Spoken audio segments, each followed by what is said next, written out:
Donc c'est un vrai drame et je voudrais d'abord profiter d'être sur votre antenne pour présenter au nom de la profession nos condoléances à la famille et témoigner de notre compassion à tous les élèves et les personnels de cet établissement qui vivent une situation totalement dramatique et avec une émotion effroyable.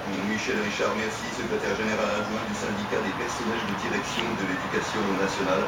Et justement, Luc Châtel, en présentant ses condoléances aux parents d'Agnès, a demandé au recteur de cette académie de devoir d'être présent demain à la reprise des cours dans le collège lycée Sedol de Chambon-sur-Lignon. La question internet du jour, à cause de ce meurtre d'Agnès, faut-il renforcer les conditions d'application du contrôle judiciaire des mineurs délinquants? Vous répondez sur rtl.fr, oui ou non. Les premiers éléments de réponse ce soir dans le journal de 18h. Une pause et nous partons. Tous les week-ends, retrouvez la bonne touche sur RTL. C'est le temps de bonus. Deux jeux emmenés par un duo de choc, Jean Carrico et Eric Legenier. Installez-vous dès maintenant sur les 3210 pour peut-être faire sauter la main. Ce week-end, la bonne touche de 11h30 à 12h30 sur RTL.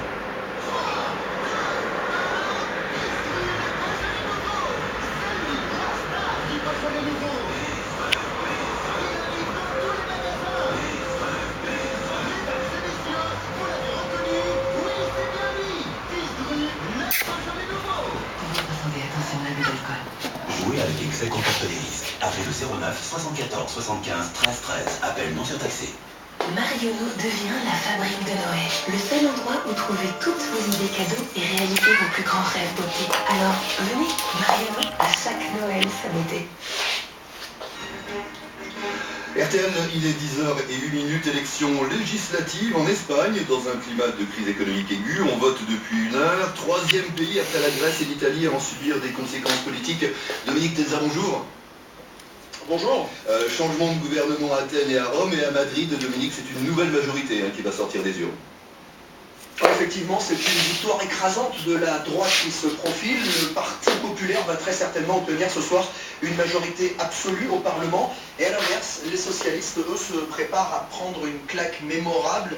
Il faut dire qu'ils sont tenus pour responsables de la situation actuelle. Les Espagnols reprochent au gouvernement Zapatero d'avoir pendant longtemps nié cette crise.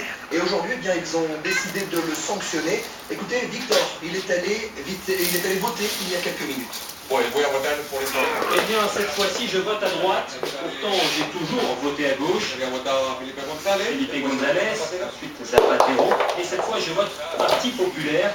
On ne peut plus continuer comme ça. On a dépensé trop d'argent.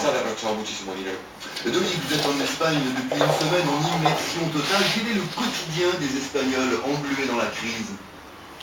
Mais imaginez un pays avec 22% de chômage, c'est 2 fois plus qu'en France, des centaines de milliers de familles surendettées, menacées d'expulsion, et puis beaucoup d'autres qui n'ont plus grand chose à perdre car la banque a déjà tout pris. Hier matin, j'ai rencontré Luis Miguel, il faisait la queue devant l'équivalent ici du Pôle emploi.